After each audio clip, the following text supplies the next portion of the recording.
శ్రీ దత్తపీఠం అధిపతి పరమ పూజ్య గణపతి సచ్చిదానంద స్వామీజీ ఆధ్వర్యంలో హైదరాబాద్లో కచేరీ జరిగింది. గజ్బౌలి ఇండోర్ స్టేడియంలో భాగ్యలక్ష్మి నాగసాగర రాగా చికిత్స పేరిట కచేరీని వైభవంగా నిర్వహించారు. భక్తుల ఆరోగ్యం కోరి స్వామీజీ చేతుల మీదుగా చేపట్టిన కార్యక్రమం అందరినీ ఆకట్టుకుంటోంది. మానసిక ప్రశాంతత, శారీరక ఆరోగ్యం కలిగించడం కోసం ఈ కార్యక్రమాన్ని చేపట్టినట్లుగా నిర్వాహకులు తెలిపారు. ఈ కార్యక్రమానికి వేల సంఖ్యలో భక్తులు హాజరయ్యారు. కార్యసిద్ధి పంచముఖ ఆంజనేయ స్వామి ఆలయ కమిటీ తరఫున స్వామీజీకి ప్రత్యేక కృతజ్ఞతలు తెలిపారు. ఒక 2 సిప్ కానీ 3 సిప్ కానీ తాగొచ్చు. పూర్తిగా ఎక్కువ తాగద్దండి.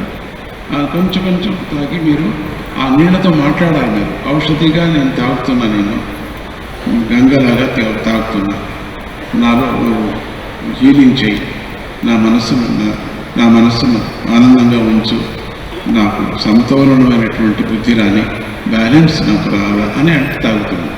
బ్యాలెన్స్ వస్తుంది పూర్తిగా.